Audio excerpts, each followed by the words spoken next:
Hey Woolley Geekers, this is episode 7, and as you can clearly see, I have taken the show on the road this week. I'm actually in a coffee house because this is one of my favorite places to come relax and knit. I love the hum of a coffee house. I worked actually in a coffee house for over 5 years as a manager and a trainer. Over 7 years ago. It's been like 8 or 9 years ago now. So I love coming over here to knit. So I decided to take the show here this week. So it is a busy Friday night because it's Friday night, and you know, the whole town kind of turns out to the coffee house to hang out and chill and relax and have fun with friends. And so maybe a little noisy. So I do have my headset on this week. And I have, so hopefully you can hear me a little bit better. If, you know, if I do come here again, I may actually like move the podcast to during the day. And then I'll probably upload the same time, but I may come when it's a little less noisy. But I was just kind of, this was the first chance today I had to even get out of the house. Except for to go buy a vacuum cleaner earlier. We'll get to that in a minute. Because that was adventures in married life earlier today. It was hilarious. My husband and I going out together to purchase a vacuum cleaner is just a comedy of errors, and we'll explain that in a minute. But I do want to do more shows on the road, especially to kind of help accommodate the Woolley geeks that watch the podcast, because it's, you know, 50% knitting, 50% geekdom. I was actually thinking about approaching a friend of mine named Andrew this week and talk to him about possibly podcasting from Friday Night Magic Tournament at the Tower, which is his store. It's a game store, and if Andrew's open to it, maybe I can head up there before F&M, before everything gets kind of crazy and all excited and everything like that. Maybe have a few minutes to chat with Andrew about some upcoming, what he thinks may be some of the best tabletop games that are out there. One of my favorite that I really like, my husband's got this game. It's a trading card game, but it's also a board game, and it's called Ascension. I've played it one time, but it's a lot of fun. I really, really like that game. So yeah, we might do Ascension one night as well. So anyway, as you can see, I'm knitting while we chat. So we're going to get into the knitting segment in just a few minutes. I think maybe this week I'll start with the geek segment. I have to show you guys something just because I haven't shown it to you yet. And I don't know how well the camera is going to pick up on it, but I did just recently receive this. Because, you know, when you graduate, you don't get your degree right away. It's conferred, but you don't get it. It comes in the mail. And here it is. It's in here. I got my degree. I graduated with honors. And there it is, guys. If you were curious as to what a bachelor's degree at ITT looks like, here you go. This is my bachelor's degree in information systems security. So, that being said, I have actually already applied for jobs in security audit. With Johnson & Wales University is actually one of the places that I've applied. And I'm really excited about that because given my background of the nature of the job that I do for ITT, as well as the fact that I am a graduate in information security from ITT as well, I know if I can get the interview with Johnson & Wales, I can get the job. And it is in Providence, Rhode Island. Now, my goal is to move to the New England area to be close to family. And I was nervous about moving anywhere other than Massachusetts because I don't know anybody. I've lived in Georgia since I moved from Maryland, D.C. area where I'm originally from when I was 10 years old, and I've lived here ever since, have not been back up north since.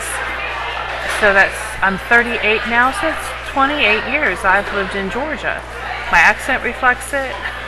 It's not a true Georgia accent, but it's kind of a cross between my Washingtonian Maryland accent and I have more of a Maryland accent. My grandmother had a Washingtonian accent because she was born and bred there. But it's more Washingtonian accent, Georgia accent now. I've had somebody even tell me that I sound like I'm from Virginia Beach area. And I've never been to Virginia Beach.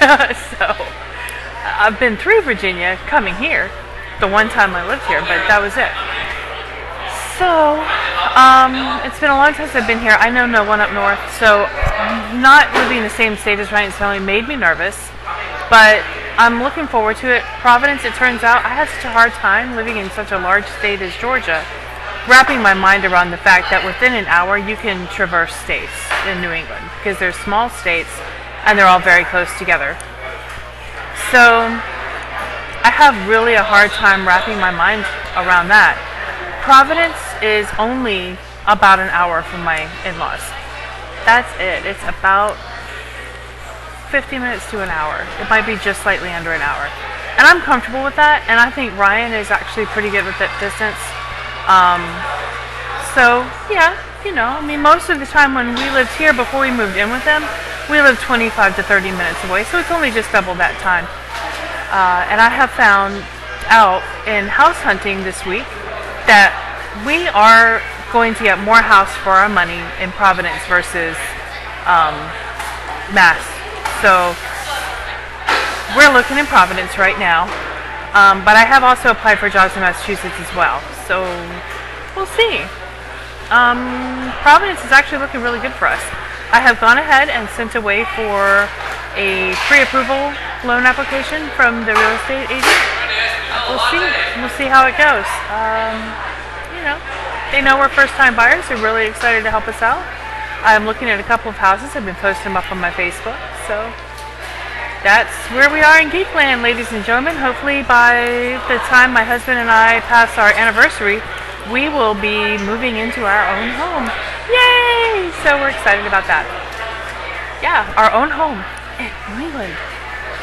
I cannot be more excited. You guys have no idea how excited I am. So, here we are on the road. Take a sip of my coffee here.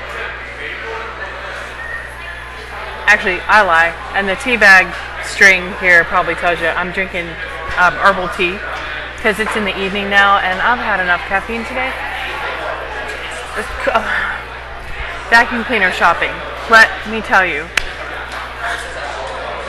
There are some things that couples probably don't need to do together. One of those things might be vacuum cleaner shopping. At least my husband and I. We needed a vacuum. We have 4 cats and a golden retriever. So let me just say, our house, we deal with a lot of pet hair. We have killed more vacuum cleaners in the past 5 years than in my whole entire life because we have a lot of pets. There is that old saying, when you own a golden retriever, there is more cat hair in the house than there is on the dog. Cat hair. Dog hair in the house than there is on the dog. That is so true. And then my cats are no light shedders either. All short-haired. All of them. Short-haired, heavy shedders. The one long-haired cat that I've actually had throughout my life did not shed a whole lot. Go figure that. So we deal with pet hair a lot. We're one of those, we have to vacuum almost on a daily basis. It's a lot. So we had to have a vacuum cleaner that can handle the pet hair. So this time we wised up. We went on, our roommate helped us out by going on Consumer Reports. Found a really good vacuum cleaner, had some good features to it. Was also, I love this, pet approved. Now, I'm sorry. What we ended up buying was a Hoover wind tunnel pet vacuum cleaner. Pet approved? Really? Since my dog and my cats know jack about vacuum cleaners, do I care if they approve it? No. But that does tell me that it can handle pet hair. So it's a bagless HEPA filter wind tunnel. So we like it. We actually tried it out this afternoon. We got really lucky. We got it on sale. And but vacuum cleaner shopping, we found it was the last vacuum cleaner the store had. The store happened to have had a Starbucks in it. So my husband goes off to find, also the box the vacuum cleaner had been resealed. And we wanted to make sure that all the parts that belonged to the vacuum cleaner were in the box. So my husband goes off and disappears for 5-10 minutes trying to find a store associate and can't find one. And he's like, there's no store associate, there's nobody, should we just take a chance on it? And I'm like, I can find a store associate. I was gone 3 seconds, came back with the gal. I said, honey, look what I found. I found her right over there. He just made the mistake in going in that direction instead. So, there we were on that one. So, I leave the two of them to talk vacuum for a bit after she checks the backstock inventory, and it was the last one. And, so, you know, they're poking through the box, making sure that all the packages are sealed inside, and nothing had been opened, and blah, blah, blah, this, blah. I got bored. I was like, honey, you talk to the nice lady, I'll be right back. I disappear on him. Next thing he knows, he's got the box in the cart, he's ready to go check out, and there's no me. I walked up to the Starbucks and got a coffee for the both of us. And he's calling me on my cell phone. Where did you go? And I said, never mind. Where are you? Well, I'm in front of the pharmacy sign. So I go to the pharmacy section. And I'm circling the pharmacy section. No, Ryan. Honey. So here I am. We're playing Marco Polo at this point. Ryan. Ryan. Not there. He finally stands up and he goes, I said I was in front of the pharmacy sign. And he's like, you know, across the room. I point up and go, pharmacy sign? So, yeah. Adventures in married life. It's never a dull moment, let me tell you. We have some good times. So yeah, comedy of errors purchasing a vacuum cleaner. It's like when I was trying to find him and I found the store associate that was helping us, I asked her, because poor Ryan, and just deciding which one of 2 vacuum cleaners we were going to get was, let me put it to you this way. I asked the store associate if Mr. Clueless was still on the aisle. She said no, he was waiting for me. He had tried to call me. Even she giggled, because, yeah. My husband is actually very intelligent, but has his blonde moments. He had one. When it comes to vacuum cleaners, he has one. Vacuum cleaners and, let's just say the kitchen is my husband's arch nemesis. They don't belong together at all, ever. He needs to really just not go in there. I am determined to teach him how to cook. Because there's going to come a time, I mean, what if I got sick or something? He needs to be able to handle feeding himself and the child. I worry about them when I can't cook for them. I worry. The man can burn water. So, I'm kidding. He can. He has. So, yeah. Yeah. I love him. I really do. Bless his heart. He's my sweetie. We've actually been married, if you guys are curious. Ryan and I met in 2004. Actually, we met at the end of 2003. Had our first date, though, in 2004, in February. And we've been together since then, and we've been married since 2006. So we've been married, coming May 1st, we've been married 7 years. So we've been together a long time. We're used to each other's quirks, and we love each other anyway. I wouldn't change him for the world, really. Except for maybe teach him how to cook, but that's really for his own survival. Anyhow, moving right along. So, this is actually on YouTube, so be sure to give me a thumbs up, especially if you want to have us go on the road to the tower next week. I will definitely talk to Andrew this week and see if we can maybe swing that. The lighting will be better there too. Also, coming up, Ryan and I are first-time home buyers. So we are looking for a house, and I know there's probably a list of questions I'm going to need to ask the real estate person. I know to ask a little bit about the house's history. Both houses that I'm looking at have been remodeled, totally remodeled. One of them was built in 1889, and it was remodeled, and the historical architectural aspects of the house, like the window design and stuff, was recreated when necessary, preserved when they could. So there's that work too that was done by the city of Providence, because this particular house is located in the historic district of Providence. So I know that means, and this house is a more beautiful house in my opinion for $4,000 less on the mortgage. So I'm thinking it's because that we can't really do anything to the exterior of the house or anything structurally interior that might harm the period work without permission from the city. And that would be sort of a pain in the butt, but honestly, if you see pictures of this house that I post up on my Facebook, you'll know I don't want to change anything. I love this house, it's gorgeous. So there's that. But I do want to ask when that work was done. I want details of that work. I actually know enough about home remodeling to look for certain things, certain common mistakes that are done in remodeling, such as the caulking not being put in right, you know.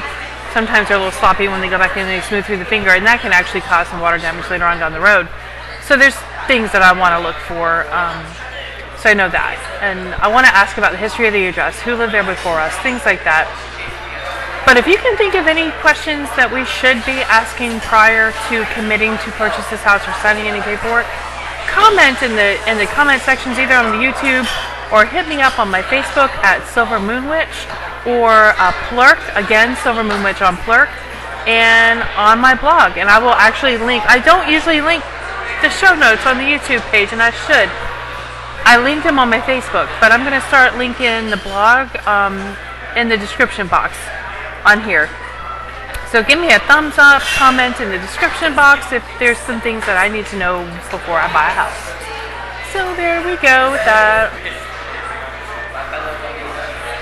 What I'm working on right now, as you can see, it's actually the first time I picked up my daughter's sweater this week, but I'm working on her sweater. And it's just stockinette, so I've been working on this while we've been chit-chatting. We got people behind me. It's fun. I love this. I totally love this. I do apologize if the noise is getting to you guys, but I love this. I love kind of the hubbub of the coffee shop and stuff, so I apologize. And we may not, like I said, if I do come back here to podcast, I may choose a less busy time of the day.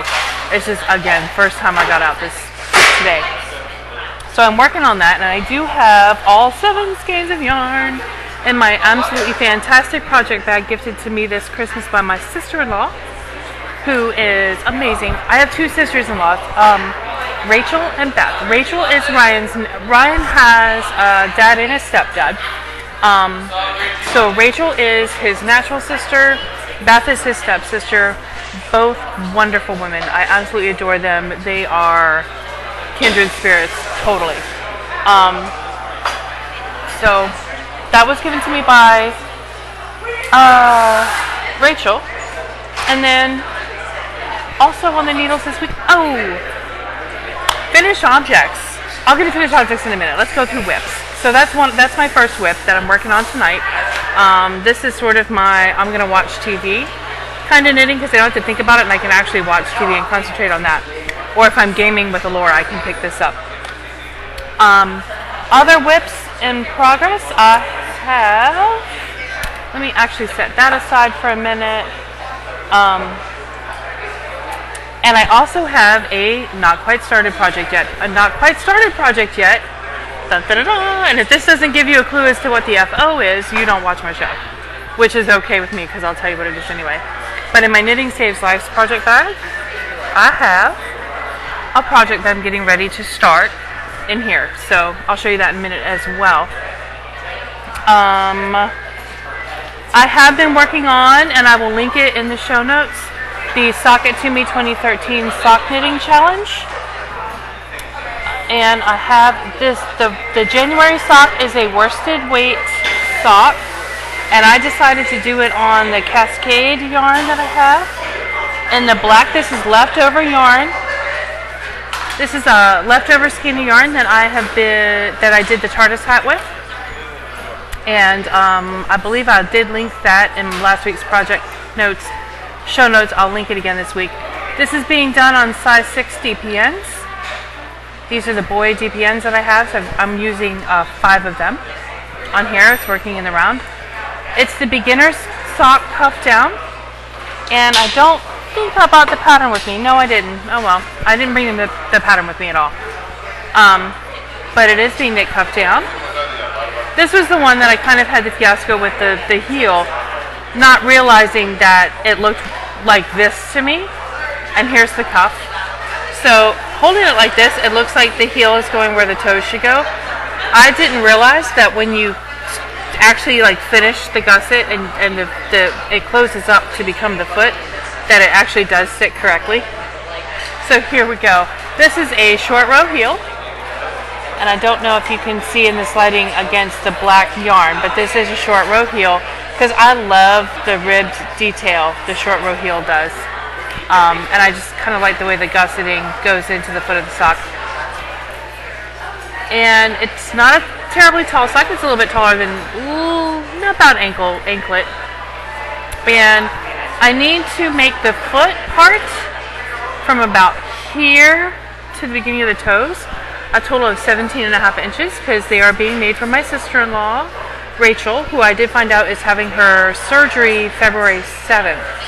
So these do need to be done by the end of January before the knit-along. But then what I'm going to do is actually attach a slipper bottom to them. I'm on the fence about whether or not to felt them. Don't think I'm going to do that, but I am going to put like some sort of a grip on the bottom, either a traditional slipper bottom that I can get at Michael's and Joann's, or some kind of a non-slip bottom on it, so that the hospital will let her have them in the hospital, because these are going to be nice and warm. And they're going to fit loosely enough here that either her husband or her oldest daughter will be able to get them on for her. So, because due to the nature of their surgery, she's not going to be able to put them on herself. So these are going to be gifted to Rachel when I get them done. They're in such a cherry color, but honestly, when I first did this, it was just, let me use up some stash yarn for this knit along. Some leftover yarn. So I've got some blue and some white too that I'm going to knit. I think I've got hats planned for those two colors though. So that's this in progress, and this is like 2/3 done on the first sock.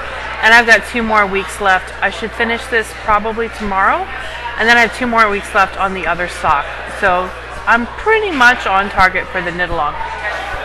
That also brings me to my cardigan project, which is in a bulky weight yarn, and it's on size, I want to say size 10 needles. And this is all the work that I've got done on that right now. It's just in a kind of a deep green, and there's the yarn, and I love it. And yeah, so we're sort of just kind of, I honestly haven't picked this up but to do maybe a few stitches here or there, because I've been on a lot of, I actually started this before Christmas, but I've been on a lot of gift knitting, and then now I've got some deadline knitting. And I'll be honest with you, I'm going to go ahead and knit it, but I've been hitting, and this is for me, this is a sweater for me, and I've been hitting the gym a lot lately, and I've been losing some weight. So if all goes well, this sweater may end up gifted, because it may not fit me, even though it's made for me. So I'm excited, and it's an easy enough sweater. I can knit myself another one. So I had thrown all that stuff into my fabulous, another Christmas gift, talk nerdy to me, because it is the perfect Woolley Geek on the road bag, because it holds so much. This is like the size bag I usually take to a library. So that is works in progress right now. Spinning in progress. I just want to show you this. This, by the way, is excellent scotch, but that's not what's in here. This was, I don't know, a Christmas thing or whatever, but it's in a tin, and I bought this really so I could have the tin. That's what I kept out of the deal, was this, because it is perfect. Let me show you why I love this tin so much. Look at what I have in here. This is my baby doll South Down fiber for the Knit Girls Spin Along. And I wish you could feel how pillowy this is and how squishy. This is how the fiber came to me. This is in the natural white. And it does have like a little bit of grass here and there. I've just been spinning it in if it's just a tiny, tiny bitty little piece. So I've been leaving that in here to keep my pets out of it because none of them are white. None of them. And also, look at how springy this stuff is. I have to show you. Look at that. And here it comes. It's like a horror movie in there. It doesn't disappear. So it's really, really soft and fluffy stuff. I did a lot of spinning on this actually this weekend because I took advantage of, we went to a friend's house to watch the championship football game. And yeah, my friend from A Cat and Her Yarn podcast was there, and she didn't have her knitting or spinning with her, but she helped me out with some tips on mine because, you know, I still don't know a whole lot. This was honestly the first opportunity that I have had to actually talk to a spinner. So I got about this much done. And right there is the thickness that I'm going for right now. In this, and it's really, you can see how fuzzy it is. I love spinning this yarn. And it's not perfect, you know, I've got spots that are a little thicker. But it's really coming along quite well. I actually may spin here in a few minutes, just because. I'll probably be spinning while I'm uploading. So yeah, I'm spinning it on my bottom whirl spinner, and I love it. So that's kind of the target. The neat thing is, and this is something I want to bring up, is we are going to be getting together with some other friends of ours that are rather new to knitting. And we're going to be having a knit night. Me and Kat and a couple other friends of mine. And I don't know if I'll be able to actually podcast at that. I may do an audio-only podcast if I can get a really good digital audio recorder between now and then. I might actually do just an audio podcast of that. That would be kind of interesting. So we're going to get together.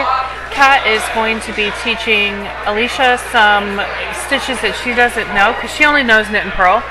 So we're probably going to be helping Alicia out with maybe a cable stitch or whatever. Her homework is to pick out a pattern that she's really interested in learning how to do. And if we can't teach her how to do it, we will help her find a pattern that she can do and work her up to the pattern that she wants to do. So one or the other will probably be done. Very likely she'll have a pattern that she'll be able to do with just a little help from us. So Kiara's going to be doing that, and she is bringing her spinning wheel for me because I have never wheel spun before, and she's going to give me a quick tutorial on wheel spinning. So, yay! I get to learn how to work on a wheel. And she has a beautiful wheel.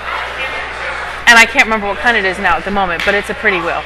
It's what someone else that she knows uses for a production wheel. So it's a really, really good spinning wheel. That's pretty much it for that. So, finished objects. I can't show you because they're on my feet. But I did finish the Bridget socks, and I'm wearing them because it got cold here yesterday. Ironically, the day I finished my socks, the weather warms up again. What? Because honestly, 50 degrees to me is pretty warm. I went out in short sleeves and Bermuda shorts earlier.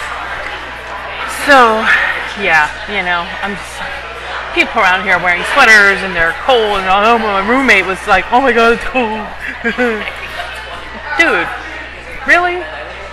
Whatever. I'm walking the dog outside, taking her out some potty in shorts and a short sleeve shirt. Yeah. It's cold, B. See, I'll be fine in New England. So yeah, I did finish them. They are beautiful. I gotta give a shout out to Laura Linneman though. Laura? I have to post this on here. Laura of the Knit Girls, she always forgets a lot. She says, to weave in all the ends on a project. She doesn't like weaving in ends. I don't mind it, but it's typical for her to forget weaving in the ends of a toe-up sock. She'll miss like the end where you cast on in the toe, or even in cuff-down socks, like she'll forget to weave in the end where she Kitcheners. These were toe-up. There were 2 ends to weave in on the socks. Guess what ends got woven in? The one around the cuff. Guess what end got ignored? So I have a loose end in my toe. So I've got to now wash the socks again and then weave in that end. But I thought of Laura when I did it, and I would love to say that I did that deliberately in homage to Laura, but no. I just had a senior moment. Sorry. So I have a loose end and hanging around my toe, but I don't feel it. I'm sure in another pair of shoes I will, so I will go ahead and weave that in. But yeah, they're on my feet. Maybe I'll show them next week. I'll definitely take pictures and post a picture up on my blog, but I'm not going to show them to you now because that would involve me taking off my shoes and socks, and somebody here may take issue with that. Nobody wants to smell my stinky feet. So, that might be our show for this week. So, next week on the show, we will hopefully be recording from the tower. Like I say, give me a thumbs up. I promise next week will be a little bit less noisy around me. If I don't end up casting from the tower, I'll probably just podcast at home again. But we will talk to you next week. Bye-bye.